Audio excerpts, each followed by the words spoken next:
morning, sir. Good morning, beta. So you are preparing for 11th, है ना? Yes, sir. अच्छा बेटा, you are targeting your exam for JEE mains and JEE advanced. Do you have any idea about that? Yes, sir. Tell me what Three subjects are the three physics, subjects chemistry, and maths. and how the questions are going to be asked. In the subjective form, objective form. Okay. How many questions are being asked? I think 40 or 60.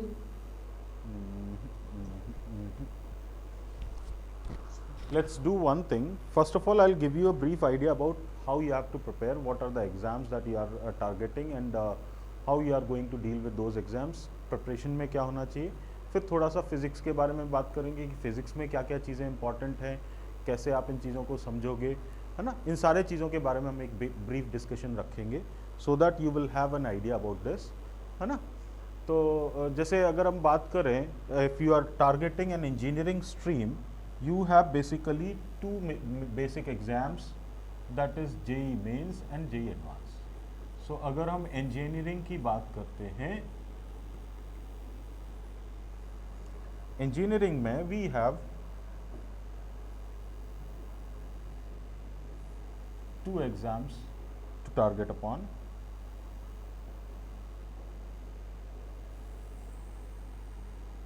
सबसे पहला exam होता है JEE mains का, and basically आप इसको ऐसे बोल सकते हो, JEE mains is qualifier for JEE advance.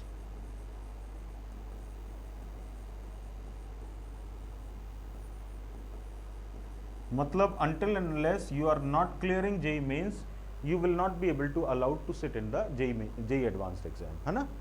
तो this is a second exam, that is JEE advanced. Obviously JEE advanced means you will be getting selected for all the reputed institutions, that is IITs. ठीक है, but JEE mains अगर आप qualify कर जाते हो तो यहाँ से ही आपको एक डायरेक्शन मिल जाता है, you can look for all the NITs. आप डायरेक्टली JEE मेंस के एग्ज़ाम्स के बेसिस पे आप NITs में जा सकते हो. आप जो सेंट्रल यूनिवर्सिटीज़ के जो कॉलेजेस हैं उनमें जा सकते हो. तो यहाँ पर आप इस एग्ज़ाम के बेसिस पे ऑलरेडी अपना एक सिलेक्शन श्योर कर चुके हो. जब आप यहाँ से एक पर्टिकुलर बैरियर क्रॉस करते हो तो वहाँ से आपको फिर JEE एडवांस में जाने का मौका मिलता है, and you sit for this exam. JEE advance की बात करें तो यहाँ पर भी हमको दो तरीके के एग्ज़ाम्स फिर से फेस करने पड़ते हैं, और यहाँ पर जो क्वेश्चंस हैं, जो number of questions, they are not fix. Normally अभी 18 क्वेश्चंस पर सब्जेक्ट आ रहे हैं, but that number continuously keeps on changing. कभी 18 आते हैं, कभी 20 भी आते थे, कभी 24 भी आते थे, 36 भी आए हैं. तो ये जो नंबर ऑफ क्वेश्चंस हैं, मतलब दिस एग्जाम इज अनप्रेडिक्टेबल. ठीक है, JEE मेंस अभी फिक्स्ड है, इसमें आपको पर सब्जेक्ट 30 क्वेश्चंस पूछे जाते हैं, और इन 30 क्वेश्चंस में से जो क्वेश्चंस हैं 20 क्वेश्चंस ऑब्जेक्टिव होते हैं एंड 10 क्वेश्चंस आर इंटीजर, और इनमें से आपको सिर्फ only 5 you have to attempt.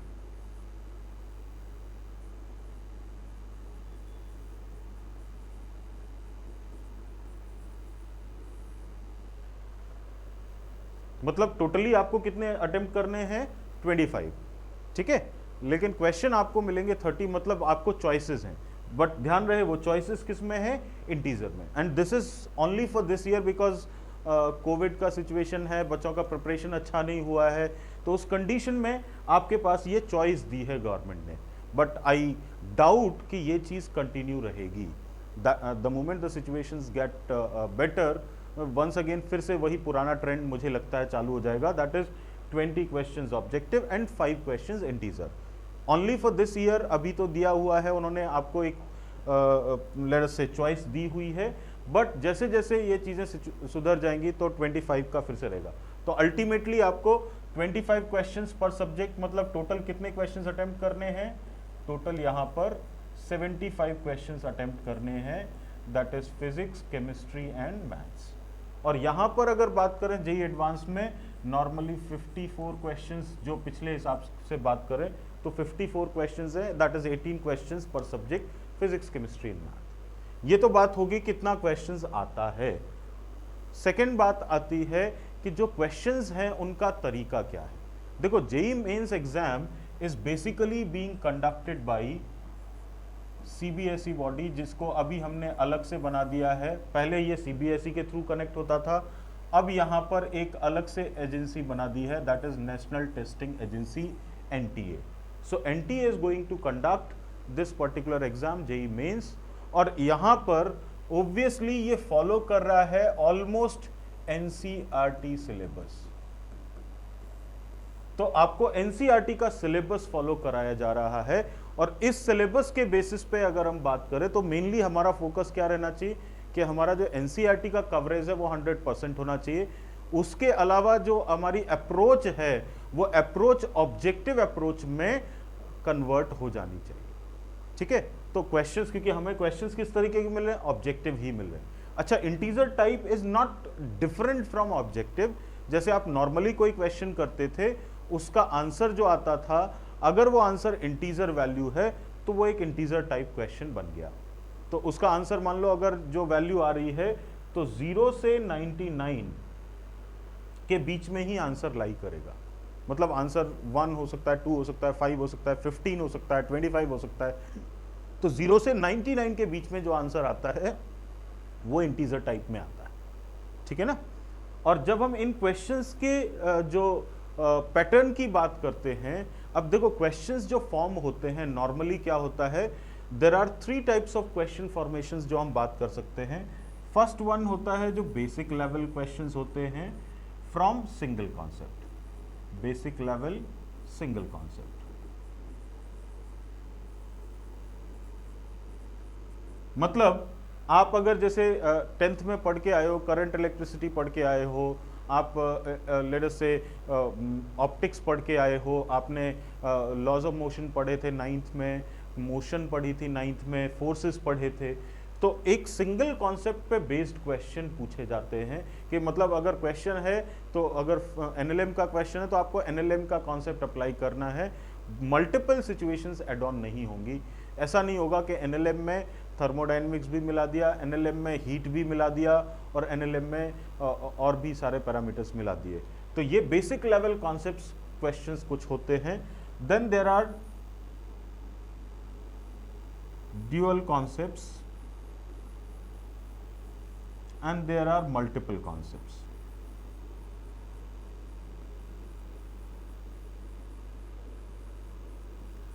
तो जेई मेंस में जो कवरेज होता है basic level, that is single concept जो क्वेश्चंस होते हैं for mains exam, there are almost 20% of the questions are there which are single level concepts. मतलब एक ही कॉन्सेप्ट यूटिलाइज होगा, ऐसे 20% लगभग क्वेश्चंस रहेंगे। And then remaining let us say 60 to 65% are dual concepts. So almost अगर पूरा paper देखें तो 85% तक के क्वेश्चंस जो होंगे वो या तो सिंगल कॉन्सेप्ट बेस्ड होंगे या ड्यूअल कॉन्सेप्ट बेस्ड होंगे। लेकिन मल्टीपल कॉन्सेप्ट बेस्ड जो क्वेश्चंस हैं वो जस्ट 15 to 20% है। मतलब बहुत कम क्वेश्चंस ऐसे होंगे जिनमें बहुत सारे कॉन्सेप्ट्स एक साथ मिक्स किए जाएंगे। तो प्राइमरी फोकस जो रहता है वो इन दोनों पर रहता है। इसलिए जो अगर एनसीईआरटी को भी पूरा अच्छे से कवर कर लेता है तो वो इन क्वेश्चंस को बड़े आसानी से सॉल्व कर सकता है। मल्टीपल कॉन्सेप्ट्स में हो सकता है वो कहीं कॉट अप हो जाए, लेकिन फिर भी इन दोनों क्वेश्चंस को वो बड़े आराम से कर सकता है। लेकिन जब हम जेई एडवांस की बात करते हैं तो जेई एडवांस में तो इसका कोई रोल ही नहीं है। जेई एडवांस में there will be no such questions which will be basically single concept based. यहाँ पर एनालिटिकल और लॉजिकल अप्रोच बहुत ज़्यादा डेवलप करनी पड़ती है। तो आपका जो अप्रोच है जेई मेंस के लिए और जेई एडवांस के लिए बिल्कुल ही डिफरेंट होता है। Are you getting this point or not? Yes, sir. तो जब हम जेई एडवांस की बात करते हैं तो हमारे पास ड्यूअल कॉन्सेप्ट्स और मल्टीपल कॉन्सेप्ट्स। मल्टीपल कॉन्सेप्ट्स के आप मान के चलिए कि 60 to 80% क्वेश्चंस जो होंगे वो आपके सिर्फ और सिर्फ मल्टीपल कॉन्सेप्ट्स के होंगे। तो बहुत सारे कॉन्सेप्ट, मतलब आपने एनएलएम का क्वेश्चन है उसमें इलेक्ट्रो भी एड ऑन है, उसमें हो सकता है रे ऑप्टिक्स का भी पोर्शन आ जाए, उसमें हो सकता है वेव ऑप्टिक्स का भी कोई क्वेश्चन आ जाए। तो इस तरीके से सारे कॉन्सेप्ट्स को मिक्स करके वो बेसिकली ये चेक करते हैं कि आपकी एनालिटिकल अप्रोच कितनी स्ट्रांग है, आपकी थिंकिंग कितनी स्ट्रांग है, आपका जो कंसेप्चुअल अंडरस्टैंडिंग है वो कितना इंपॉर्टेंट है, कितना अच्छा है, कितना साउंड है।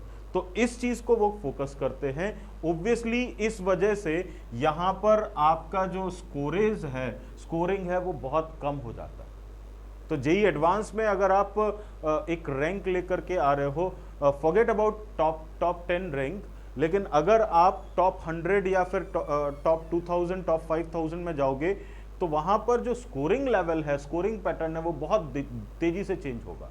जो टॉपर के मार्क्स होंगे वो एक अलग बात है, लेकिन जो बाकी जो नीचे के जो लेवल हैं वहां पर जो कनेक्टिविटी है वो कनेक्टिविटी बहुत ही पुअर हो जाती है। मतलब ऐसा होता है कि 1 मार्क्स पे फिर 1000 रैंक का डिफरेंस आने लगता है।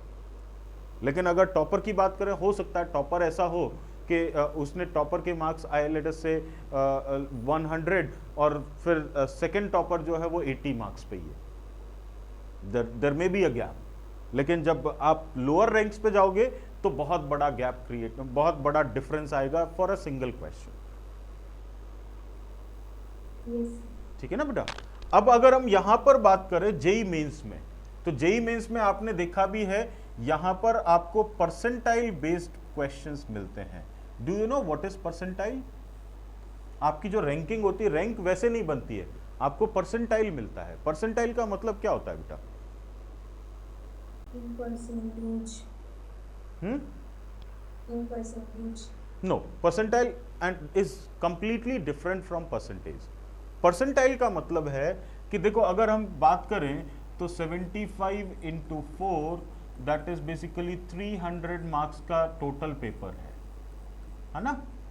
अब इस 300 मार्क्स में से किसी एक ए स्टूडेंट ने 280 मार्क्स लेकर के आया and this a student is the topper.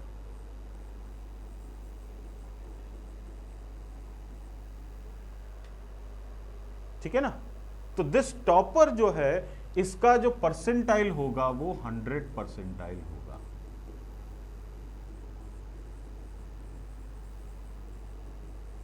Although इसने मार्क्स 100% नहीं कनेक्ट किए हैं। क्या इसके मार्क्स 100% है? नहीं, इसके मार्क्स 100% नहीं है, लेकिन फिर भी इसका जो परसेंटाइल है वो 100 परसेंटाइल है, मतलब टॉपर है। तो परसेंटाइल बेसिकली आपको क्या बताता है? It tells us number of students which are below you.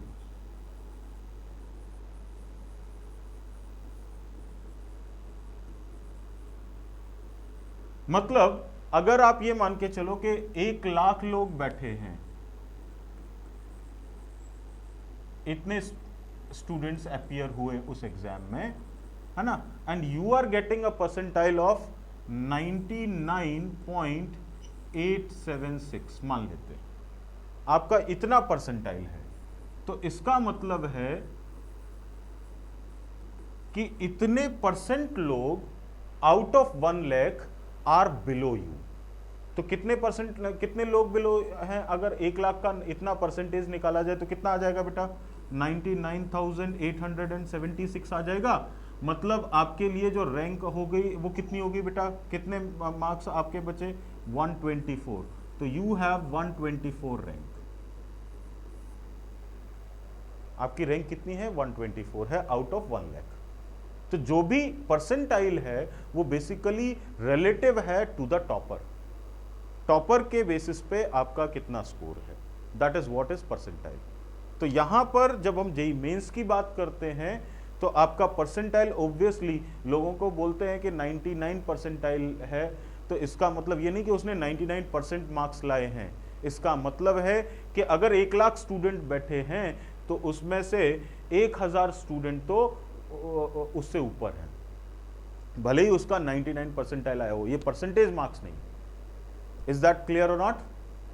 Yes, sir. अच्छा, सिलेक्शन की बात करें तो जेई मेंस में आप आराम से इजीली एक एनआईटी ले सकते हो if you have percentile that is greater than और इक्विवेलेंट टू 97 परसेंटाइल। मतलब 97 परसेंटाइल 98 परसेंटाइल से ऊपर अगर है तो आपको कहीं ना कहीं कोई एनआईटी में कोई ना कोई ब्रांच मिल जाएगा। उससे कम अगर है तो इसका मतलब है आपको फिर थोड़ा सा एफर्ट लगाने पड़ेंगे। हो सकता है मिल जाए आपको, सेकंड काउंसलिंग में मिल जाए, थर्ड काउंसलिंग में मिल जाए, but there is no surety. obviously you need a good NIT, that means your percentile should be above 98.8 percentile. इससे अबव अगर आपका परसेंटाइल है तो आपको एक अच्छा NIT मिल जाएगा, लगभग 99 परसेंटाइल आप इसको कह सकते हो। 99 परसेंटाइल पे हो तो आपको एक अच्छा NIT मिल जाएगा। टॉप मोस्ट NITs आप जानते हो कौन कौन से हैं? Have you thought of that? कौन कौन से NITs टॉप में आते हैं? No, sir. I नहीं। don't know much about this.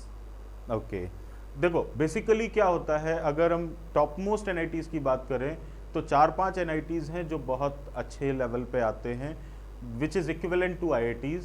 जैसे NIT ट्रिची हो गया, NIT वारंगल हो गया, NIT सूरतकल हो गया, NIT दुर्गापुर हो गया, MNIT इलाहाबाद हो गया, और NIT भोपाल हो गया, NIT जयपुर हो गया। ये जो NITs हैं these are among one of the top most NITs। ठीक है, तो स्पेशली इनमें साउथ के NITs बहुत ज़्यादा हैं। NIT Surathkal is in south, NIT Trichy is in south, NIT Warangal is in south. तो वहाँ के जो NITs हैं they are among the top NITs। ठीक है, अब आप जब इस पर्टिकुलर एग्ज़ाम को क्लियर कर लेते हो तो आपका एक कॉलेज तो सिक्योर हो गया। Now you have to focus on JEE advance. इसलिए जो आपकी प्रिपरेशन होती है उस प्रिपरेशन में ये बहुत इंपॉर्टेंट फैक्टर है कि पहले हम मेंस को अच्छे से क्लियर करें। जब तक आप मेंस के लिए फोकस करके नहीं चल रहे हो तो आप एडवांस की भले ही प्रैक्टिस करो, क्योंकि अभी मैंने देखा कि एडवांस का क्या सिचुएशन है बेटा। देखो क्वेश्चन का जो टाइप है वो बिल्कुल ही डिफरेंट है from the type of questions that are going to be asked in JEE mains. Advance में जो आपको क्वेश्चंस मिलेंगे वो कॉम्प्रिहेंशन मिलेगा, मैट्रिक्स मैचिंग मिलेगा, इंटीजर्स तो मिलेंगे ही मिलेंगे, मल्टीपल करेक्ट आंसर्स भी मिलेंगे। मतलब आपको 4 ऑप्शन दिए गए हैं तो हो सकता है चारों करेक्ट हो सकता है 3 करेक्ट हो, सिंगल करेक्ट आंसर की जरूरत नहीं है। तो सिंगल करेक्ट भी मिलेंगे, मल्टीपल करेक्ट भी मिलेंगे, कॉम्प्रिहेंशन भी मिलेंगे, मैट्रिक्स मैचिंग भी मिलेंगे, इंटीजर्स भी मिलेंगे। तो हर तरीके के क्वेश्चन जो हैं जेईई एडवांस में पूछे जाते हैं। लेकिन जेईई मेंस फिक्स्ड है कि आपको 2 ही तरीके के क्वेश्चन मिलेंगे, एक तो सिंगल करेक्ट और दूसरा इंटीजर टाइप। और इन दोनों एग्जाम्स के बेसिस पे ही, इन दोनों चीज़ों के बेसिस पे ही आप चीज़ों को एड ऑन कर पाओगे। तो इसलिए योर प्राइमरी ऑब्जेक्टिव जब आप अपनी प्रिपरेशन स्टार्ट कर रहे हो तो your primary objective has to be कि हमको पहले अपना मेंस सिक्योर करना है। जब आप मेंस सिक्योर करोगे तभी आप एडवांस के लिए सोच पाओगे। और अगर आप पहले से ही अगर एडवांस के लिए इधर उधर भटकने लगे और आपने मेंस की तैयारी प्रॉपरली नहीं करी तो फिर दिक्कत हो जाएगी, बिकॉज पहले तो आपको उसको क्वालिफाई करना ही करना है। Are you getting my point or not? Yes, sir. हाँ। सर हमारे पास जेईई मेन के बाद जेईई एडवांस के लिए कितना टाइम होता है? You will be having almost 3 to 4 months for that exam. और जेईई मेंस के जो एग्जाम्स हैं they are not single attempt. आपको उसके लिए जैसे इस साल अभी 4 अटेम्प्ट कर दिए, नॉर्मली पिछले 2-3 साल से 2 अटेम्प्ट थे। तो अगर मान लो आपने अपना एक अटेम्प्ट क्लियर कर लिया है और दूसरा अटेम्प्ट भी आपने क्लियर किया तो उन दोनों अटेम्प्ट में से जो आपका बेस्ट परफॉर्मेंस होगा वो काउंट किया जाएगा, जो भी आपका बेस्ट परफॉर्मेंस होगा। So it is not that कि भाई हमने पहली बार में अगर मान लो 99.5 परसेंटाइल लिया है, इसका मतलब ये आप अगर दूसरा एग्जाम देते हो तो भी कोई दिक्कत नहीं, 99.5 आ गया मतलब आपका सिक्योर तो हो ही गया। अगर उससे कम भी आता है तो भी आपका बेस्ट परफॉर्मेंस तो 99.5 परसेंटाइल है। It means you will get some seat in NIT. उसके अलावा अब आप उस परफॉर्मेंस को और अच्छा कर सकते हो तो कोई दिक्कत नहीं। नाउ जैसे ही आपने एक बार ये 99.5 ले लिया परसेंटाइल, अब भले ही सेकंड एग्जाम जो हो मान लो 4 महीने बाद हो जेईई मेंस का, लेकिन अगर आपने पहले अटेम्प्ट में इतना अच्छा कर लिया है तो फिर आप अब एडवांस की तैयारी स्टार्ट कर सकते हो। ठीक है, advance Sir, it is not compulsory to give all the times. No, it is not compulsory.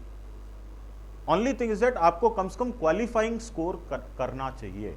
और इसीलिए मैं बोलता हूं कि अगर आप फर्स्ट अटेम्प्ट में अच्छा कर लेते हो तो फिर आप अब तुरंत एडवांस के लिए आपके पास टाइम है, तो वहां से फिर आप एडवांस की तैयारी को एड ऑन करना शुरू कर, तो फिर आपके पास 6-7 महीने मिल जाएंगे और उस 6-7 महीने में आपके पास बहुत टाइम होगा to prepare for the questions. Because आप कॉन्सेप्ट्स तो जानते हो, अब आपको मिक्सिंग ऑफ कॉन्सेप्ट समझना है कि एक कॉन्सेप्ट का, क्योंकि हम क्या करते हैं, देखो बेटा हमारी अप्रोच जो अभी तक रही है, अगर हम स्कूल के लेवल से बात करें तो स्कूलिंग में जो हमारी अप्रोच रही है वो क्या रही है बेटा, हमारी स्कूलिंग में अप्रोच ये रही है कि हमको कोई क्वेश्चन दिया, हमें पता है कि इसका डेरिवेशन ऐसे होता है, आपको बोल दिया जाता है कि भैया ये 10 डेरिवेशन में से एक आएगा एग्जाम में, और हम उन 10 डेरिवेशंस को अगर नहीं भी समझ में आता तो हम रट लेते हैं। But that will not work in JEE mains और जेईई एडवांस। तो यहां पे हमें अप्रोच डेवलप करनी पड़ेगी। अब क्वेश्चन आता है कि हम ये अप्रोच डेवलप कैसे करें। ठीक है ना भाई, देखो इसको ऐसे कभी भी मत लीजिए कि ऑप्शनल अप्रोच जो है वो एक अलग है फ्रॉम द सब्जेक्टिव अप्रोच। हाँ, इसमें पैटर्न में डिफरेंस है कि आप क्या करते हो। पैटर्न में, सब्जेक्टिव अप्रोच में क्या होता है, आपकी स्टेप वाइज मार्किंग होती है। तो अगर आपने 3 स्टेप करेक्ट किए, मान लो आंसर कैलकुलेटिवली गलत हो गया, तो भी आपको कुछ ना कुछ मार्क्स मिल जाएगा।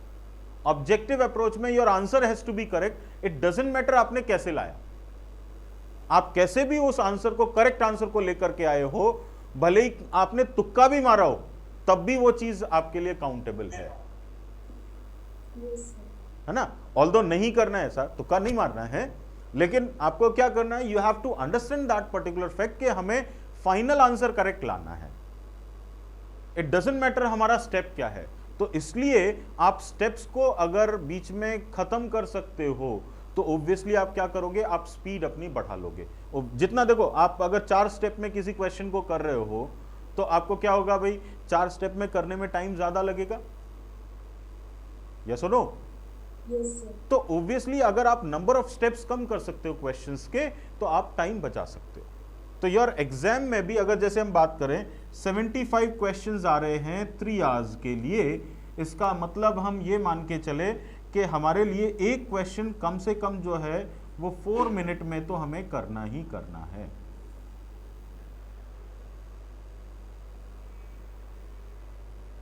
ठीक है ना, ये 4 मिनट में करना है, क्योंकि मैं ये नहीं कह रहा हूं कि आपको सारे अटेम्प्ट करने हैं। अगर हमको सारे अटेम्प्ट करने, भाई देखो बेटा क्या है, here the negative marking is also there. Subjective question में नेगेटिव मार्किंग नहीं होती, अगर आपका आंसर गलत है तो आपको माइनस में नहीं मिलते, यहां पर नेगेटिव मार्किंग है। ठीक है, तो नेगेटिव मार्किंग की वजह से you should have one basic priority in your mind कि हम कोई आंसर एक तो सही निकालें, एग्जैक्ट आंसर निकालें, और गलत आंसर तो टाइप ही नहीं। मुझे अगर कोई भी कंफ्यूजन है तो मैं उसको अटेम्प्ट नहीं करूंगा।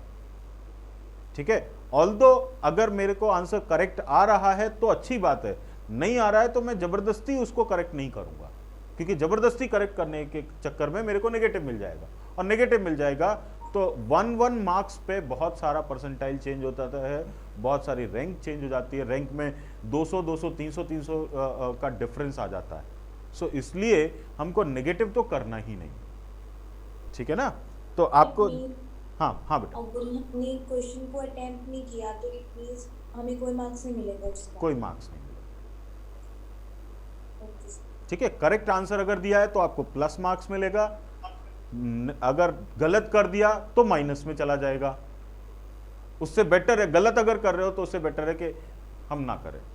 इसलिए बोलते हैं कि तुक्का तो नहीं मारना है, क्योंकि अगर वो गलत हो गया तो इसका मतलब है कि आपका नेगेटिव चला जाएगा। पॉजिटिव हो गया तो अच्छी बात है, लेकिन अगर गलत हो गया तो दिक्कत हो जाएगी। तो we have to be safe in our approach. इसलिए मैंने एक क्वेश्चन के लिए 4 मिनट्स लिए, वरना ऐसा थोड़ी है कि अगर 3 आवर्स को आप 75 से डिवाइड करो तो क्या 4 मिनट आएगा? नहीं आएगा। It means you need not to attempt all the questions just like that, ऐसा नहीं करना है, ठीक है। आपको अपनी अप्रोच को पहले ऐसे करना है कि हम जो भी क्वेश्चंस करें वो सारे के सारे सही हों, मतलब accuracy level has to be 100%। 100 अगर नहीं भी होता है तो 98 99 तक तो पहुंचना ही चाहिए, आपका एक्यूरेसी खराब नहीं होना चाहिए। स्पीड हम धीरे धीरे बना लेते हैं। तो अब एग्जाम अप्रोच की बात करें तो आपको बेसिक आइडिया तो लग ही गया एग्जाम के बारे में, भाई जेई मेंस क्या होता है, जेई एडवांस क्या होता है, क्या जेई मेंस के ऑब्जेक्टिव हैं, क्या जेई एडवांस के ऑब्जेक्टिव हैं, जेई मेंस हमसे क्या पूछता है, क्या चाहता है, what is its requirement, JEE advance की रिक्वायरमेंट क्या है और किस तरीके की प्रिपरेशन हमें करनी है, एग्जाम कैसे होगा, ये सारी चीजें अपने को समझ में आ गए। Let us come to the second part. हम जो अप्रोच अभी हमारे पास 10th में हैं, 10th हमने क्लियर किया है, अब 11th में आए हैं, और 11th से अब हमें अभी से क्या अप्रोच डेवलप करनी है कि हम इस एग्जाम को इजीली क्रैक कर सके, ठीक है। तो I will be asking you certain questions to understand that. बेटा एक बात बताओ, आपने 10th में कुछ न्यूमेरिकल्स तो करते ही होंगे, there will be some problems related with numericals, है ना, सारे के सारे एक्सप्लेनेटरी थ्योरी पार्ट तो होता नहीं है।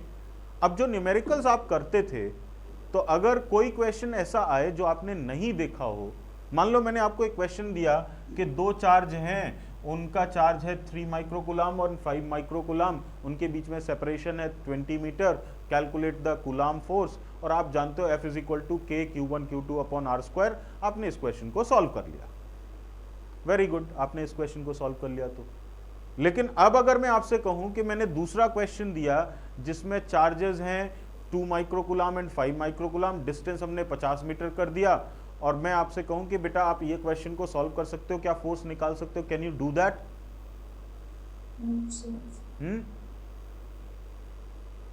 आपने पहले यही क्वेश्चन किया है, इसी तरीके का क्वेश्चन किया है, और मैं फिर से दोबारा आपसे बोलूं कि आप ये क्वेश्चन कर सकते हो क्या? बस हमने डेटा चेंज कर दिया। Can you do that? बड़े आराम से कर सकते हो।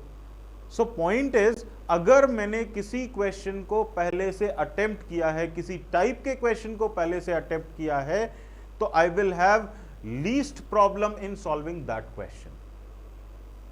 तो अगर आप एग्जाम देने जा रहे हो, जेई मेंस का एग्जाम देने जा रहे हो, जिसमें सारे क्वेश्चंस पूछे जा रहे हैं, 75 क्वेश्चंस पूछे जा रहे हैं, तो your objective in these 2 years has to be कि जो एग्जाम जेई मेंस, जो क्वेश्चन जेई मेंस में पूछा जा रहा है, वो क्वेश्चन भले ही मेरा देखा हुआ ना हो, लेकिन एटलीस्ट ऐसा हो कि उस टाइप का क्वेश्चन मैंने पहले किया हो। क्योंकि अगर उस टाइप का क्वेश्चन मैंने पहले किया है तो I know how to start, और अगर एक बार मुझे पता है कि मुझे स्टार्ट कैसे करना है, कौन सा फॉर्मूला लगाना है, किस तरीके से क्वेश्चन को अटेम्प्ट करना है, then I can solve it. थोड़ा सा अगर पॉसिबिलिटी है कुछ कैलकुलेशन मिस्टेक हो जाए तो अलग बात है, वरना मैं इसको सॉल्व कर सकता हूं कि नहीं कर सकता हूं? है ना। तो your objective from today onwards has to be this कि हम कोई भी क्वेश्चन अगर अटेम्प्ट करते हैं तो हमको इस तरीके से क्वेश्चन को अटेम्प्ट करना है कि बाद में जब हम एग्जाम में जाएं तो हमें क्वेश्चन ऐसा ना लगे कि ये इस टाइप का क्वेश्चन तो हमने कभी किया ही नहीं।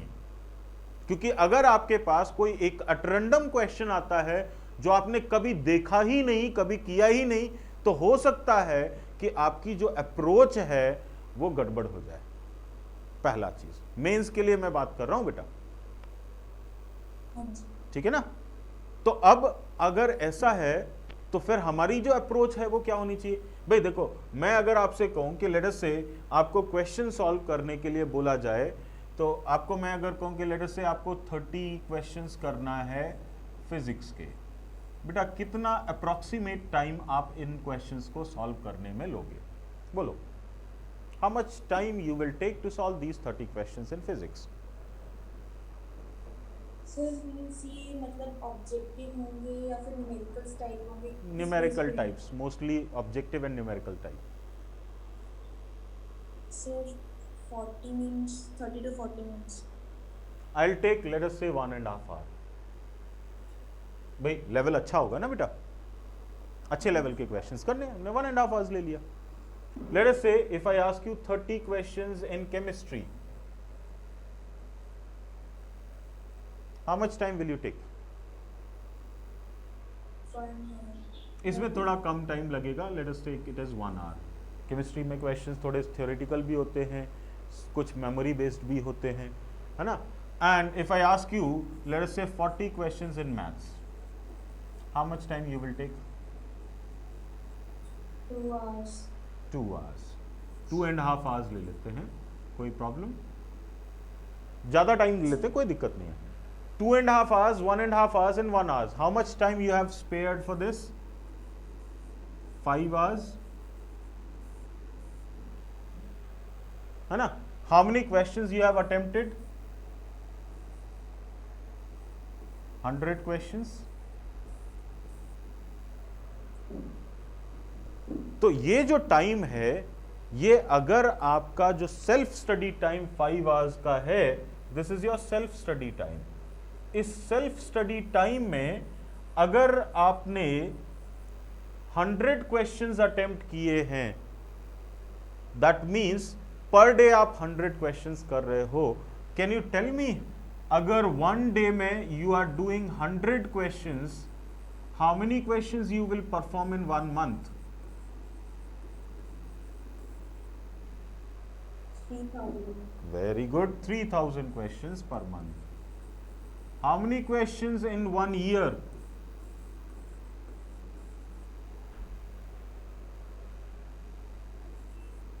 36,500. 365 days होते हैं ना.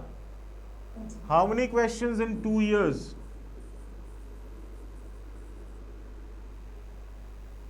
73,000 questions in 2 years. कितने क्वेश्चन? कितने questions? 73,000 questions. Just imagine the figure. 73,000 question in 2 years. अगर आप इतने क्वेश्चंस करके जाओगे, देन यू विल से कि कोई क्वेश्चन ऐसा नहीं है जो मेरे को एग्जाम में पूछा गया हो और वो मैंने नहीं देखा हो. क्या ऐसी पॉसिबिलिटी कम है या बहुत ज्यादा है? After solving so many questions, 73,000. very least possibility that you will get a question which you have not seen or which you have not attempted. मतलब क्या है? मतलब ये है, हम चले कहां से थे? यहां से. सो पूरी प्रिपरेशन में आप आज डे 1 से स्टार्ट करते हो, तो from day 1 you have to maintain this continuity. ये कंटिन्यूटी जो बेसिक स्टेप है, इस स्टेप को आपको मेंटेन करना पड़ेगा. दैट भाई पर डे का मुझे 100 क्वेश्चंस करना है, by hook or by crook, because that is where I will be focusing on कि हमें जो एग्जाम में क्वेश्चन मिलेगा वो देखा हुआ मिलेगा, और देखा हुआ मिलेगा तो मैं सॉल्व कर सकता हूं. सो जो हमारा प्राइमरी ऑब्जेक्टिव है वो यहां से स्टार्ट होता है. पहला स्टेप ये है, आप कभी भी 2 साल का या 5 साल का या 3 साल का टारगेट लेके मत चलो. आप डे का टारगेट लेके चलो कि आज का टारगेट मेरा क्या है. मेरा आज का टारगेट है, मुझे 30 क्वेश्चंस फिजिक्स करना है, 30 केमिस्ट्री करना है, 40 मैथ्स के करना है, या जो नंबर है वो आप एक्सचेंज कर सकते हो. This is just a rough number that I have taken. I have to give 5 hours for self study. मैं नहीं बोल रहा हूं कि आप 10 घंटे दो, 12 घंटे दो, 15 घंटे दो. I never say that. लेकिन जितना टाइम आप दे रहे हो उस टाइम का इफेक्टिव यूटिलाइजेशन होना चाहिए. You have to solve minimum 100 questions per day, तो आप इस फिगर पे पहुंचोगे. क्या होता है, हम 1 दिन 2 दिन 3 दिन तो कर लेते हैं, लेकिन वो कंटिन्यूटी मेंटेन नहीं रहती, और वो कंटिन्यूटी जब मेंटेन नहीं रहती है तब हमारे लिए प्रॉब्लम आ जाती है. So your basic approach has to be कि आपको हर दिन का कुछ फिक्स नंबर ऑफ क्वेश्चंस लेना होगा और उनको अटेम्प्ट करना होगा, उनको प्रैक्टिस करना होगा. That is the basic simple approach that you have to follow. बहुत कोई कॉम्प्लेक्स XYZ कोई फिनोमिना नहीं है कि जो आपको जेईई मेंस में करना पड़ेगा. You just need to follow very basic thing कि हमें अपना सेल्फ स्टडी टाइम जो है वो अच्छे से देना है, और उसमें हमें particular fix numbers of questions करने हैं which should not be debarred at any point of time. इससे deviation नहीं होना चाहिए. Are you getting this point or not? तो अब आप लोगों के कोई डाउट्स हो तो आप मेरे से पूछो, then we will start some discussion about physics.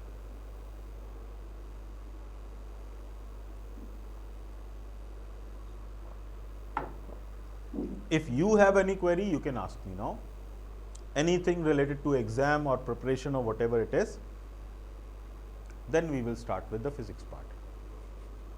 कोई डाउट? जितने जेईई एडवांस में आपने बताया कि मतलब बहुत टफ क्वेश्चंस होते हैं, तो सिर्फ कंसेप्ट तो वही होता होगा ना जो हमने जेईई में करा। Concept is same, tough question नहीं होते बेटा, टफ थिंग इज डिफरेंट। जो क्वेश्चंस होते हैं they are mixing of the concept. तो बेटा आप क्या करते हो, आपने अभी तक जो किया है वो यही तो किया है, आपने एक चैप्टर पढ़ा, उस चैप्टर के पीछे एक एक्सरसाइज दी है, आपने उस एक्सरसाइज को सॉल्व किया। उस एक्सरसाइज में कोई भी क्वेश्चन ऐसा नहीं होगा जो चैप्टर 1 का क्वेश्चन है और चैप्टर 12 में दिया हुआ है। Are you getting this point or not? जो चैप्टर 1 का क्वेश्चन है उसमें चैप्टर 1 के ही कॉन्सेप्ट यूज हो रहे हैं, वो वही आपको दिया है।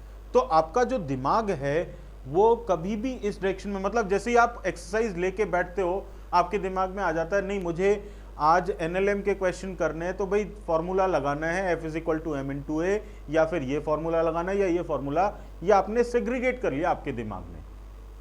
बट जेईई एडवांस में क्या होता है, you can not segregate, because आपको क्वेश्चन में चैप्टर 1 भी यूज करना है, चैप्टर 5 भी यूज करना है, चैप्टर 9 भी यूज करना है, चैप्टर 12 भी यूज करना है। तो ये सारा जो मिक्सिंग है इस डायरेक्शन में हमें सोचना शुरू करना पड़ेगा कि कौन सी सिचुएशन को कहां से रिलेट किया जाए। और इसके लिए इट इज वेरी इंपॉर्टेंट कि हमें पहले जो सारे चैप्टर्स पढ़े हुए हैं उनके कॉन्सेप्ट्स पता होना चाहिए। भाई अगर आपको चैप्टर 1, चैप्टर 12, चैप्टर 1, 2, 3 पढ़ा है और आपको बोला जाए कि आप क्वेश्चन करो जिसमें 1 का भी यूज होता हो, 5 का भी यूज होता हो, 12 का भी यूज होता हो, क्या आप उस क्वेश्चन को अभी अटेम्प्ट कर सकते हो? नहीं कर सकते, बिकॉज आपको उसके कॉन्सेप्ट्स क्लियर ही नहीं है। तो जेईई एडवांस की तैयारी कभी हो ही नहीं सकती स्टार्टिंग में जब आपको बोला जाए कि हाँ मेरा सिलेबस कंप्लीट हो गया है, I know the concepts of all the things, then only I can go ahead for attempting all the questions. तो शुरुआत में जो इस डायरेक्शन में जाते हैं जितने भी, क्योंकि स्टूडेंट्स को बेसिकली ये समझ में आता है एडवांस का क्वेश्चन टफ होता है, टफ कुछ नहीं होता है। एडवांस का क्वेश्चन जो होता है that is having mixing of all the concepts. तो जब तक आपके सारे कॉन्सेप्ट्स क्लियर नहीं हैं तब तक आप एडवांस के क्वेश्चन को अटेम्प्ट करने की कोशिश मत करो, बिकॉज उस केस में क्या होगा, देखो once you are not able to attempt questions, मान लो मैं आपको 10 क्वेश्चन दूं और आपने बहुत अच्छा स्कोर किया है, आप 99% स्कोर करके आए हो 10th में, मैं आपको 10 क्वेश्चन 10th के दूं और आपसे एक भी ना बने, आप क्या कहोगे, किस बात के 99%? You will think about your self it self. आप खुद सोचोगे कि मेरे 99% आए तब भी मैं नहीं कर पा रहा हूं, बहुत टफ है। And the moment I start thinking anything it is very tough, तो मेरे लिए एक वो it is just like a ghost image for me कि अब मैं इसको अटेम्प्ट कर पाऊंगी कि नहीं कर पाऊंगी। तो वो इमेज मेरे को पहले से नहीं बनानी है कि क्वेश्चन टफ है। मैं क्यों नहीं कर पाई, बिकॉज मेरे सारे कॉन्सेप्ट्स क्लियर नहीं है और उस क्वेश्चन में सारे कॉन्सेप्ट्स एप्लीकेबल है। तो इसलिए मैंने पहले भी बोला कि जेईई एडवांस की जो आप तैयारी शुरू करोगे वो आप ये मान के चलो कि जब आप 12th के में पढ़ रहे होगे तो लगभग दिसंबर के बाद से आपको जेईई एडवांस के लिए या जनवरी के बाद से आपको जेईई एडवांस के लिए सोचना होगा। Till December January of 12th आपको इसके बारे में सोचना ही नहीं है। आपको किसके बारे में सोचना है कि मुझे सारे कॉन्सेप्ट्स इक्वली आते हैं कि नहीं आते, क्योंकि जेईई एडवांस में कोई एक्स्ट्रा चीज नहीं है बेटा, it is only the thing कि हम क्या मिक्सिंग ऑफ कॉन्सेप्ट्स को डील कर पा रहे हैं कि नहीं कर पा रहे हैं। ठीक है ना बेटा? Anything else?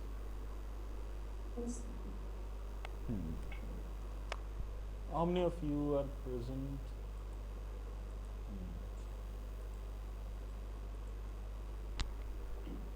चलो let us start with certain thing.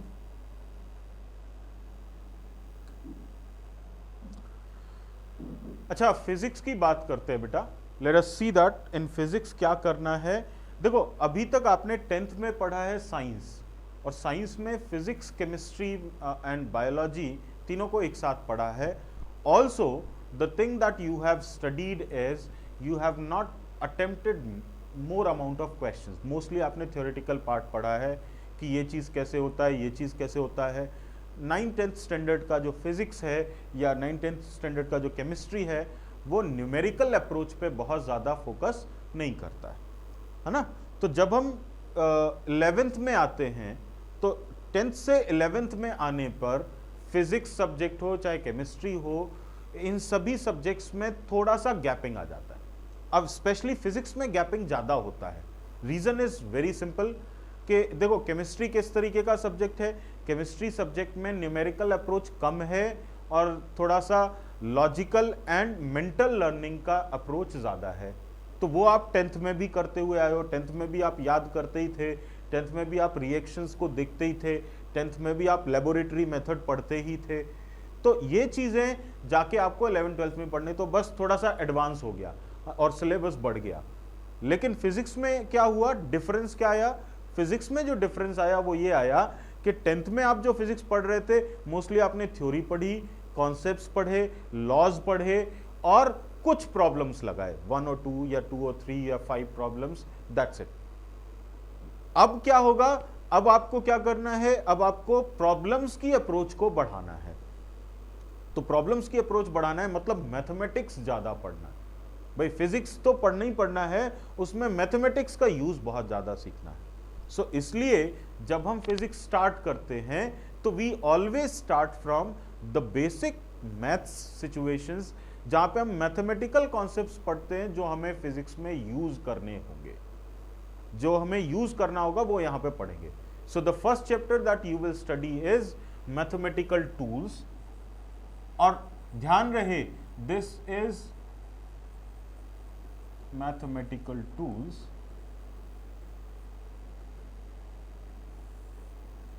और I am saying this chapter is not mathematics.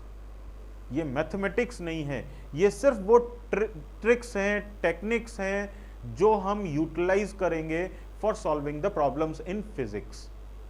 हम प्योर मैथ्स नहीं पढ़ रहे हैं. हो सकता है कहीं कहीं पर हम ऐसी चीजें भी पढ़ें कि जो मैथमेटिक्स में हम कहते हैं कि नहीं, अगर प्योर मैथमेटिक्स के हिसाब से देखा जाए तो थोड़ा सा डिविएट करेंगे, उनकी कुछ लिमिटेशंस होंगी. लेकिन हमको फिजिक्स में यूटिलाइज करना है, कितना पार्ट यूटिलाइज करना है वो चीज हमें समझना है. सो यहाँ पे हम मैथमेटिक्स को ज्यादा इन्वॉल्व नहीं करेंगे, हम सिर्फ वही एप्लीकेशंस को पढ़ेंगे जो कि हमें फिजिक्स में प्रॉब्लम सॉल्व करते टाइम यूज करने होंगे. Are you getting this point or not? और यहाँ पे हम छह चीजें पढ़ेंगे बेसिकली. अगर हम यहाँ पे बात करें तो we will have 5-6 chapters that we have to focus on. The first thing that we will be focusing on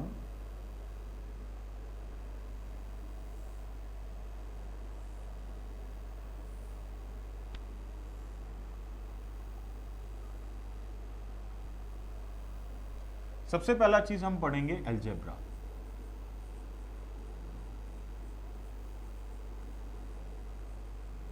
आपने 10th में अलजेब्रा पढ़ी थी बेटा? क्या क्या पढ़ा था अलजेब्रा में?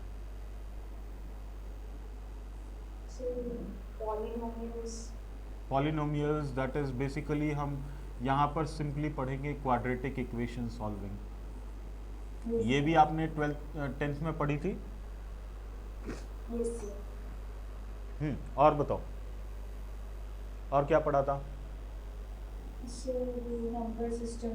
Number system.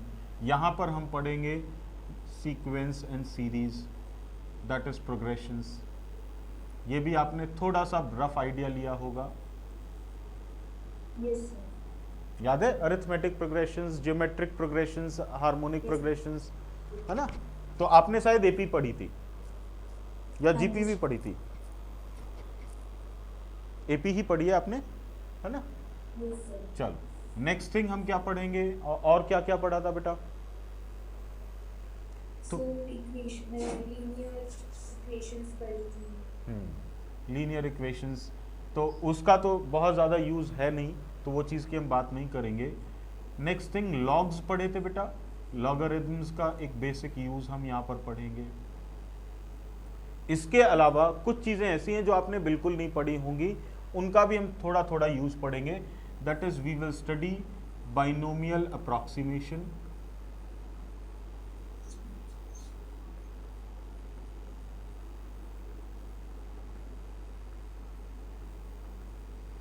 we will study ratio and proportions,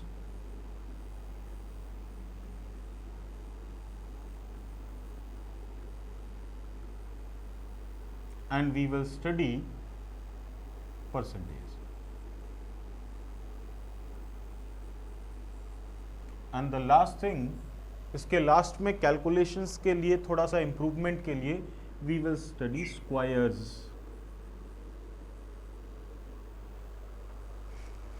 चलो आज की क्लास है, मैं लास्ट से एक चीज उठा करके बताता हूं, स्क्वायर्स की ही बात करें। कैलकुलेशंस में बेटा नॉर्मली हमको स्क्वायर्स यूज करने पड़ते हैं कि नहीं करने पड़ते? 25 स्क्वायर, 35 स्क्वायर, 45 स्क्वायर। देखो, जो बच्चा गड़बड़ करता है फिजिक्स में, उसमें उसका 50% जो एरर होता है वो कैलकुलेशन से होता है। तो अगर हम कैलकुलेशन को फास्ट कर लें तो हमारा टाइम सेव होगा, प्लस अगर हम कैलकुलेशंस को एक्यूरेटली करना सीख जाएं तो हमारे लिए बहुत अच्छा होगा। तो यहाँ पर हमें सिर्फ और सिर्फ मैथमेटिक्स को सिर्फ इस फॉर्म में नहीं पढ़ना कि हमें मैथमेटिक्स में क्या यूज करना आना चाहिए, इसके अलावा भी ये भी आना चाहिए कि हम जो भी चीज पढ़ रहे हैं वो फास्टली कैसे अप्लाई कर सकें। प्योर मैथमेटिक्स में आप स्टेप बाय स्टेप पढ़ते थे, आप स्टेप लिखते थे, 1 step, 2 step, 3 step, 4 step, 5 step, 6 step में किया। अब हम ये सीखेंगे कि वही 6 स्टेप की चीज को हम 2 स्टेप में कैसे लिख सकते हैं या 1 स्टेप में कैसे लिख सकते हैं। क्यों? क्योंकि अल्टीमेटली हमें इस चीज पे भी फोकस करना है कि हम टाइम कैसे सेव करें, because time is very important. We all say ना, time is money, so time is very important. तो वो टाइम सेविंग भी हमको करनी है। चलो, स्क्वायर्स तो आपको आते ही होंगे ना बेटा। Have you do you remember squares from 1 to 30? कहां तक आते हैं? 20 तक आते हैं। चलो कोई नहीं। 18 स्क्वायर कितना होता है? 324। मल्टीप्लाई किया है आपने? नहीं sir. 16 square? 256। 13 square? 169। 8 square? 64। 17 square? 289। चलो ठीक है, अच्छी बात है। अब अगर मैं आपसे बोलूं कि 27 स्क्वायर? नहीं पता, कोई नहीं। कितना टाइम लगेगा अगर हम उसको सॉल्व करें? Approximately 1 minute। 1 मिनट तो बहुत ज़्यादा है। अगर मैं आपसे बोलूं 67 स्क्वायर? Approximately 2 minutes। इतना तो ज़्यादा? कैलकुलेशन करनी पड़ेगी ना हमारी। वही चीज़ मैं कह रहा हूं कि अगर आपने इसमें से मान लो 10 सेकेंड भी बचा लिए कैलकुलेशन से, if you have saved 10 seconds in one question और आपको अटेम्प्ट करने हैं 75 questions, that means you have almost saved 75 seconds divided by 60। लगभग आपने अप्रॉक्सीमेटली 12.5 मिनट बचा लिए। और 12.5 मिनट बचाने का मतलब है कि आपने कुछ नहीं है तो 2 से 3 क्वेश्चन और एडिशनल कर लिए just by saving those 10 seconds. So I am telling you the importance of all these things. आप कहोगे कि सर हम मल्टीप्लाई करना तो जानते ही हैं, लेकिन मैं आपको वो बता रहा हूं कि इंपॉर्टेंस क्या है कि हम वो मल्टीप्लिकेशन भी फास्ट कर सके। तो आपने एक चीज तो पढ़ी होगी ना बेटा, a plus B whole square क्या होता है बताओ? What it is? It is a square plus 2ab plus b square. That is what you have studied. हम यही पढ़ेंगे। कैसे? Let us see that. मान लो आई हैव टू कैलकुलेट, छोटे नंबर से लेते हैं, 29 स्क्वायर। इट मीन्स दिस 2, ये जो 2 है ये आपके लिए a हो गया, और ये 9 जो है ये आपके लिए b हो गया। Now tell me the formula for of a square plus b square plus 2a, a square plus 2ab plus b square. तो बताओ व्हाट इज a स्क्वायर? ये तो आता है ना। Yes. What is B square, ये भी आता है। व्हाट इज 2ab, ये भी आता है। सिंपल है ना, इसमें तो कोई दिक्कत नहीं है, कोई कैलकुलेशन की जरूरत नहीं है ज्यादा। अब इसको ऐड करना है, तो ऐड कैसे करोगे भाई? 81 अगर लिखा है तो 81 में आप तो एक ही डिजिट लिखते हो ना, बाकी जो भी मान लो 2 डिजिट आता है या 3 डिजिट आता है तो उसको आप कैरी कर ले जाते हो। तो 81 का 1 आपने लिखा, कितना कैरी आया? 8। 8 को इसमें जोड़ दिया, कितना हुआ 8 का इसमें एडिशन? 36 प्लस 8, 4 लिखा, कितना कैरी आया? 4, इधर जोड़ दिया, कितना हो गया? That is your square. Got it और नॉट? Yes, sir. आई से इट एज, चलो प्रैक्टिस करो। 37 स्क्वायर, बोलो 3 स्क्वायर, 7 स्क्वायर, 3 इंटू 7, 21 इंटू 2, 42। ठीक है, now I have to add it.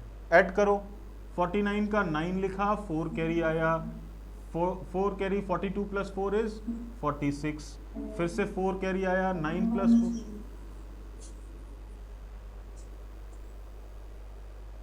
Got it और नॉट? बताओ 72 square, 7 square, 2 square, 4, 7 into 2 into 2 कितना हुआ? 28। ऐड करो, 4 का 4 लिखा, 0 कैरी आया तो 28 का 8 आया, 2 कैरी आया, 51। कितना टाइम लगा? 2 मिनट्स। गॉट इट और not? Yes, sir. Time save होगा कि नहीं होगा? हाँ जी सर। चलो अब मैं पूछता हूं कितना टाइम सेव करते हो। चलो बताओ मुझे, tell me 67 square.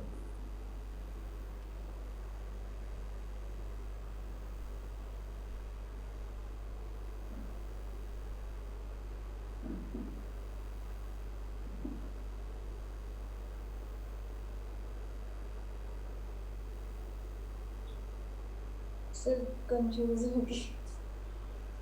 6 square, 36, 7 square, 41, 6 into 7, 42 into 2, 84। बोलो, अब तो बोल सकते हो। 9, 4 कैरी इधर ले गए, 88, 8 कैरी आया, 8 को इसमें जोड़ा, 44, 44, कितना आया? 4489। yes, If I ask you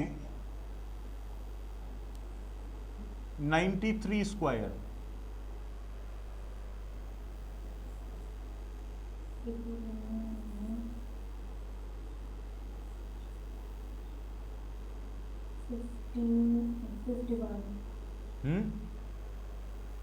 9 into 3, 27 into 2, 57, okay, 54।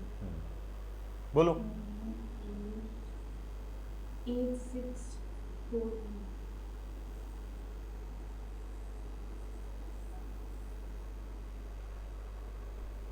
नया चीज़ है, सीखने में थोड़ा टाइम लगेगा, लेकिन प्रैक्टिस करना है।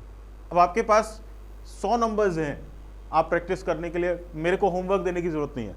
Are you getting the point or not? yes, हाँ, अब आपको सिंपली हर नंबर का स्क्वायर लिखना है और फिर इसको कैसे प्रैक्टिस करना है भाई। देखो जैसे जैसे टाइम लगेगा तो आप इसको ऐसे प्रैक्टिस कर सकते हो, फिर आपको पेन की भी जरूरत नहीं है। मेरे को 29 स्क्वायर कैलकुलेट करना है, मैं तुरंत कहूँगा 9 स्क्वायर 81, 2 स्क्वायर 04 और 9 इंटू 2 इंटू 2 कितना हो गया? 36। अब 81 का 1 लिखा, 8 कैरी आया, 8 को 36 में जोड़ा, 44 लिखा, 4 कैरी आया और फिर 4 को इधर जोड़ दिया तो 2 में, तो कितना हो गया बेटा? तो उसके हिसाब से 860। तो इस तरीके से अब मैं वर्बली इस चीज को एड ऑन करने लगा। तो पहले आप रिटन में करो, फिर उसके बाद वर्बली करो। तो फिर मैं आपसे पूछूंगा, अगर कोई भी क्वेश्चन, कोई भी स्क्वायर आपको कैलकुलेट करना होगा तो आप तुरंत की तुरंत विद इन 10 सेकेंड्स आप बता सकते हो। और ये सिर्फ 1 डिजिट के, 2 डिजिट के लिए नहीं है, टू द सर्टेन एक्सटेंट आप 3 डिजिट के लिए भी कर सकते हो। To a certain extent. ठीक है, कैसे? Let us see that. मैंने कहा कैलकुलेट 123 स्क्वायर, 3 डिजिट है, आई नो 12, आई नो 3। भाई मुझे उतना स्क्वायर्स पता होना चाहिए, जहां हमें वो नंबर्स चूज करना है जिनका स्क्वायर मुझे पता है। 12 का स्क्वायर पता है ना बेटा आपको?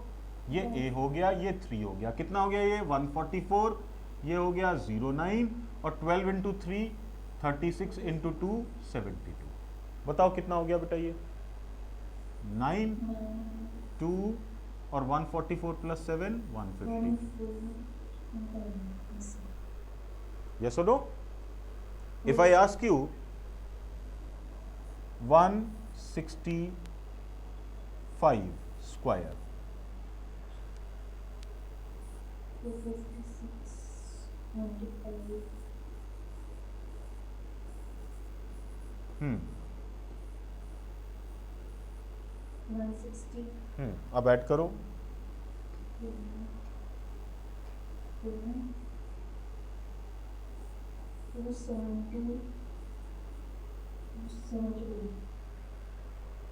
27225। कितना टाइम लगा इस 3 डिजिट को भी करने में? 10 seconds. समझ में आया? Yes, sir. है ना? So this is the first thing. अब देखो, ये देखा जाए तो ये मैथमेटिक्स का मेथड नहीं है ना? मैथमेटिक्स में हम ऐसे एडिशन भी नहीं करते, लेकिन हमें वो चीज सीखनी है जो हमें यूज में लानी है, ताकि हम कैलकुलेशंस को सिंप्लीफाई कर सकें, ताकि हम कैलकुलेशंस को ईजियर कर सकें। ये हमारा प्राइमरी ऑब्जेक्टिव है मैथमेटिकल टूल्स पढ़ने का। Is that understood or not? Yes, sir. चलो, let us go ahead to the second thing that we will talk about today.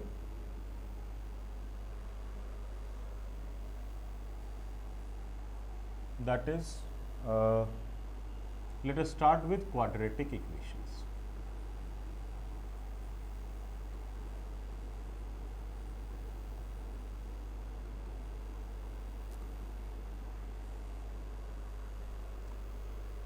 Talk about quadratic equation. कोई भी इक्वेशन क्वाड्रेटिक है, इसका मतलब उस इक्वेशन का पावर 2 है। तो हम इसको कैसे समझते हैं? द जनरल फॉर्म जो हम बात करते हैं, general form of quadratic equation क्या है? It is ax square plus bx plus c equals to 0। यही है। अच्छा, इस क्वाड्रेटिक इक्वेशन के लिए अगर हमको रूट कैलकुलेट करने हो, रूट का मतलब क्या है? पहले तो मुझे ये बताओ, रूट का मतलब क्या है? मींस इक्वेशन, मतलब उसको हम रूट्स भी कहते हैं, ऐसे वैल्यू जहाँ पे इक्वेशन 0 के इक्वल है। रूट्स का मतलब है, दो तरीके से हम देखते हैं। सबसे पहले तो ये समझो रूट्स है क्या। रूट्स का मतलब है value of x which satisfies the equation.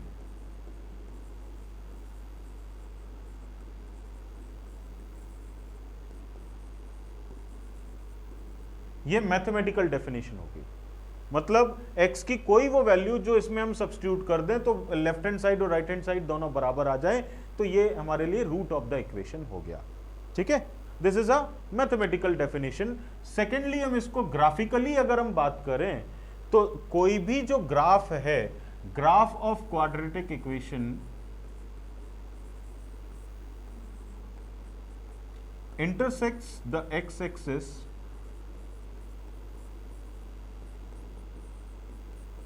at these points.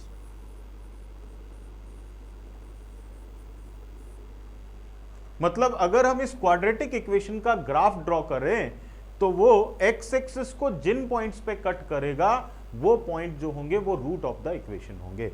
Late us से फॉर एग्जांपल, मान लो मैंने कहा कि अगर हम इस इक्वेशन का ग्राफ ड्रॉ करें, अभी हम पढ़ेंगे कि इसका ग्राफ होता कैसा है। ठीक है, अभी तो जस्ट एक नॉर्मल मैं एक एग्जांपल के फॉर्म में बता रहा हूं। तो ये मान लो अगर एक क्वाड्रेटिक इक्वेशन का ग्राफ है, तो ये एक्स एक्सिस को किन किन पॉइंट्स पे कट कर रहा है? एक तो इस पॉइंट पर और दूसरा इस पॉइंट पर। तो ये जो दो पॉइंट्स हैं, जो वैल्यू ऑफ एक्स है, मान लो ये एक्स इज इक्वल टू ए हो, अल्फा हो गया प्लस अल्फा, और ये हो गया x equals to minus beta.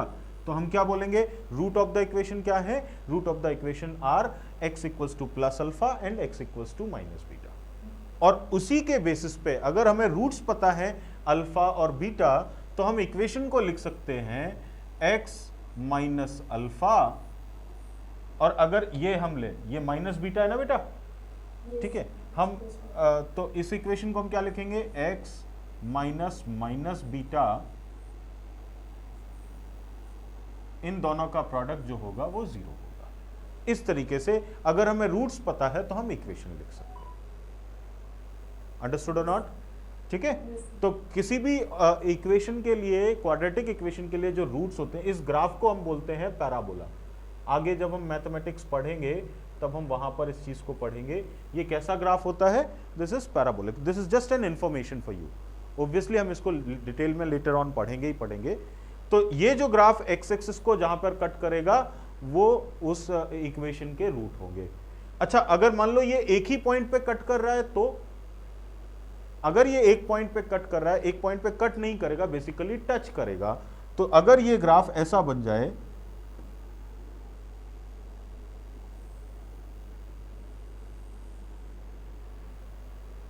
इसका मतलब यह है कि अल्फा और बीटा दोनों की वैल्यू एक ही हो गई।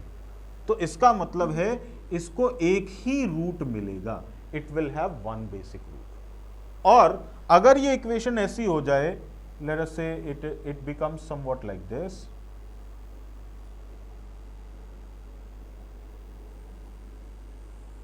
अब क्या होगा, अब 0 रूट है। 0 रूट का मतलब ये है बेटा कि इसके roots imaginary, imaginary in the sense कि मतलब जो भी नंबर होगा उसमें रूट में नेगेटिव वैल्यू आ रही होगी, है ना।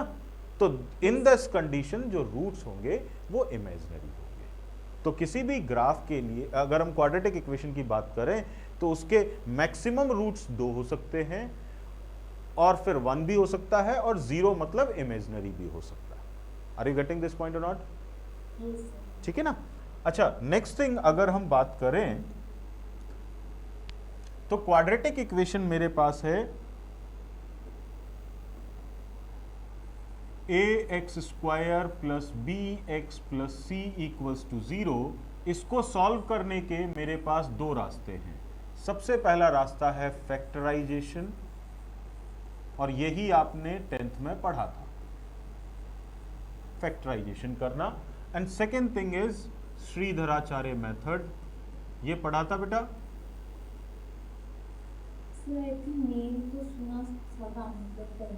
श्रीधराचार्य मेथड। फैक्टराइजेशन में हम क्या करते हैं, फैक्टराइजेशन की सबसे पहली बात तो आप ध्यान रखें,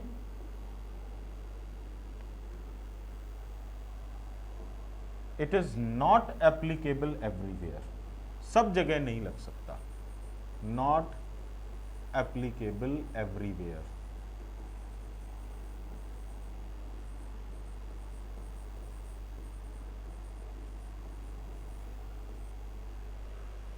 ठीक है, तो मेरा खुद का मानना यह है कि कोई चीज ऐसी है जो हर जगह अगर नहीं लग सकती तो हम उस पर बहुत ज्यादा ध्यान ना दें, क्योंकि हम बहुत सारी चीजें याद नहीं रखना चाहते, हम वो चीजें समझना चाहते हैं जो एवरीवेयर एप्लीकेबल हो। तो कम से कम अगर हम मान लो फॉर्मूला भूल भी जाते हैं तो भी हमें एक तरीका तो पता रहे कि हम उसको सॉल्व कर सके। याद कर लेते हैं, अच्छी बात है, लेकिन अगर नहीं करें तो भी हमें ऐसा चीज पता हो कि जो हम बेसिक मेथड अप्लाई करके सब चीजों को सॉल्व कर सकें। सो फैक्टराइजेशन हर जगह एप्लीकेबल नहीं होगा, लेकिन Shridharacharya method is a universal situation, तो ये हर जगह एप्लीकेबल होगा। और इसके हिसाब से अगर हम बात करें तो इसके हिसाब से जो x की वैल्यू होगी for a quadratic equation ax square plus B X plus C equals to 0, it is x equals to minus B plus और minus square root of B square minus 4ac upon 2a।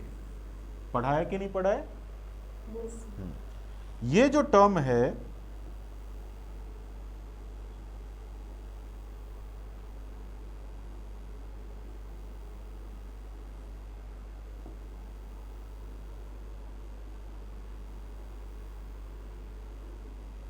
ये term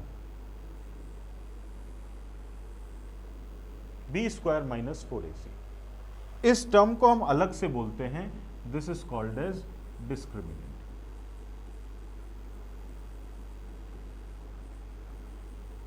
इसको हम denote करते हैं capital D से, और यही term सारी चीजों को डिसाइड करता है। कैपिटल डी की वैल्यू के हिसाब से जो ग्राफ है वो डिसाइड होता है क्वाड्रेटिक इक्वेशन का। कैसे? मैंने आपको 3 ग्राफ अभी ड्रॉ करके बताए थे, है ना? तो अपने को एक आइडिया तो लग ही गया है कि क्वाड्रेटिक इक्वेशन अगर है तो क्वाड्रेटिक इक्वेशन के जो ग्राफ होंगे वो कुछ इस तरीके से होंगे।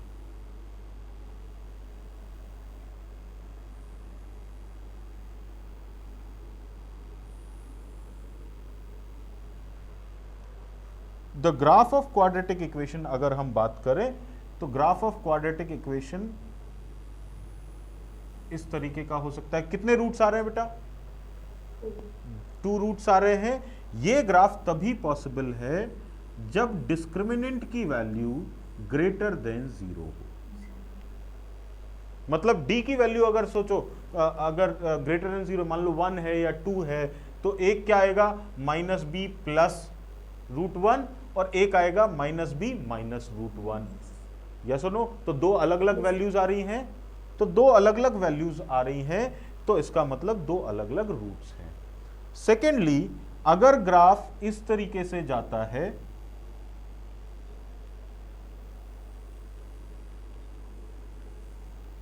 इसका मतलब क्या हुआ? इसका मतलब एक ही वैल्यू आ रही है। तो एक वैल्यू कब आएगी? जब ये टर्म 0 हो जाए, क्योंकि b में अगर 0 ऐड करो चाहे सब्ट्रैक्ट करो वैल्यू एक ही रहती है ना? तो इस सिचुएशन में I can say it is कि वैल्यू ऑफ जो b है, d है, d value is equal to 0 है। तो ग्राफ इस तरीके का रहेगा। एंड अगर मैं कहूं कि थर्ड ग्राफ जो है वो ये बना समवॉट लाइक दिस, इसका मतलब क्या है? इसका मतलब है कि ये वैल्यू इमेजिनरी है, तभी तो जाकर के ये पूरी वैल्यू इमेजिनरी है। तो इस ये इमेजिनरी होने का मतलब ये वैल्यू क्या होनी चाहिए बेटा? ये नेगेटिव होना चाहिए कि नहीं होना चाहिए? तो डिस्क्रिमिनेंट यहां पर फिर क्या होना चाहिए? The discriminant value has to be negative over here, that is d is less than 0। तो ग्राफ ऑफ क्वाड्रेटिक इक्वेशन कौन कब बनेगा, अब हमें यह भी क्लियर हो गया होगा कि d की वैल्यू अगर ग्रेटर देन 0 होगा तो ऐसा होगा, इक्वल टू 0 होगा तो ऐसा होगा, लेस देन 0 होगा तो ऐसा होगा। Any problem with this? और एक और एडिशनल इंफॉर्मेशन जो हमें ध्यान रखनी है, ये a की वैल्यू पर डिपेंडेंट है। अगर हम कहें कि a की वैल्यू पॉजिटिव है तो ये सारे ग्राफ बनेंगे। ये जो ग्राफ बन रहा है, ऐसा बन रहा है, वो क्यों बन रहा है? क्योंकि a की जो वैल्यू है वो पॉजिटिव है। मान लो अगर a की वैल्यू हम नेगेटिव रख देते हैं, तो a की वैल्यू जो है वो ये बताती है कि ग्राफ ऊपर की तरफ जा रहा होगा या ग्राफ नीचे की तरफ आ रहा होगा। तो अगर a की वैल्यू नेगेटिव हो जाती है तो these graphs will change somewhat like this. ये ग्राफ फिर अब ऐसे हो जाएगा। अब मुझे बताओ ये ग्राफ ऐसा कब होगा बेटा? एक तो a नेगेटिव और दूसरा चीज क्या? d की वैल्यू क्या होनी चाहिए भाई? कितने पॉइंट्स आ रहे हैं? 2। तो d की value should be greater than 0, मतलब पॉजिटिव होनी चाहिए, है ना? सेकेंडली, अगर मैं कहूं कि second graph is somewhat like this, तो इसका मतलब क्या हुआ बेटा? d equals to 0।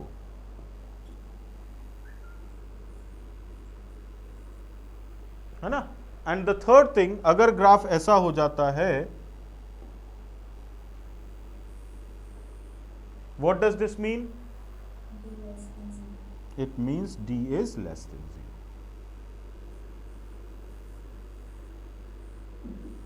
तो आई सपोज अब आपको किसी भी इक्वेशन का ग्राफ ड्रॉ करने में तो दिक्कत नहीं आएगी। 2 पॉसिबिलिटीज हैं। हम ग्राफ ड्रॉ करने के लिए क्या चेक करेंगे? 2 चीजों को चेक करेंगे, एक तो a की वैल्यू को और दूसरा d की वैल्यू को। उसके हिसाब से हम कोई भी ग्राफ ड्रॉ कर सकते हैं कि नहीं कर सकते बेटा? ठीक है ना? So this is what we have to keep that in mind when we are going to solve a quadratic equation. तो क्वाड्रेटिक इक्वेशन में अभी तक हमने 2-3 चीजें समझी हैं। पहला चीज ये कि क्वाड्रेटिक इक्वेशन में रूट्स क्या होते हैं उसका हमें आइडिया लग गया है। दूसरा चीज क्वाड्रेटिक इक्वेशन का सॉल्यूशन हम कैसे लिखेंगे, या तो फैक्टराइजेशन से या श्रीधराचार्य मेथड से। फैक्टराइजेशन आपको पता है, अगर आपको लिखा हो, ये मैं ज़्यादा डिटेल में इसलिए नहीं डिस्कस कर रहा हूँ कि बिकॉज आपने पढ़ा हुआ है। मान लो ये लिखा हुआ है x² - 5x + 6 = 0। ये मैंने जानबूझ के इक्वेशन ऐसी लिखी है जो फैक्टराइज हो सकती है। तो बताओ यहाँ पे हम इसको कैसे फैक्टराइज करेंगे। हम 6 के ब्रेकअप करेंगे, ये जो टर्म है इसका ब्रेकअप करेंगे। तो 6 को हम कैसे ब्रेक कर सकते हैं, 1 × 6, 2 × 3, दो ही तरीके की पॉसिबिलिटी है। अब देखो यहां पर जो साइन है, दिस साइन, ये कौन सा साइन है बेटा, पॉजिटिव या नेगेटिव। तो 6 के जो भी फैक्टर हैं हमको उनको ऐड करना है। अगर ये नेगेटिव होता तो 6 के फैक्टर्स को हमको क्या करना होता, माइनस करना होता। तो अगर 6 के फैक्टर एक तो 1 और 6 हुआ और एक 2 और 3 हुआ, 1 और 6 को ऐड करने पे कितना मिलता है, 7, और 2 और 3 को ऐड करने पे कितना मिलता है, 5। तो हमें यहाँ पे दूसरा टर्म जो दिया है ये क्या दिया है, 5 दिया है कि नहीं दिया है। तो हमको कौन से फैक्टर्स को लेना पड़ेगा, 2 और 3 को लेना पड़ेगा। Understood or not. तो जब हमने 2 और 3 फैक्टर लिए तो फिर इस इक्वेशन को हम क्या लिख सकते हैं, we can write it as x² - 2x - 3x + 6 = 0। अब इसके बाद तो हमने प्रोसेस पढ़ा ही है, x कॉमन ले लो, x - 2 - 3 कॉमन ले लो, x - 2 = 0। यहाँ से क्या मिल जाएगा, x - 2 एंड x - 3 = 0। तो यहाँ से वैल्यू आ गई 2 और 3। लेकिन ये जो वैल्यू है, ये जो सिचुएशन है, इट इज़ नॉट नेसेसरी कि हर बार यही होगा। हर बार आप फैक्टराइजेशन नहीं कर सकते। ये फैक्टराइजेशन सिर्फ तभी आ पाएगा जब वैल्यू इंटीजर होगी।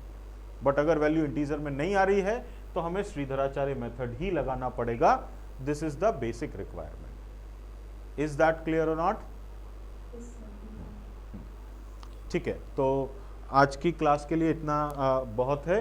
थोड़ा सा हमने अंडरस्टैंडिंग भी लिया कि चीज़ों को कैसे डील करना है, क्या हमारी अप्रोच होनी चाहिए, और थोड़ा सा हमने बेसिक मैथमेटिक्स के बारे में समझा।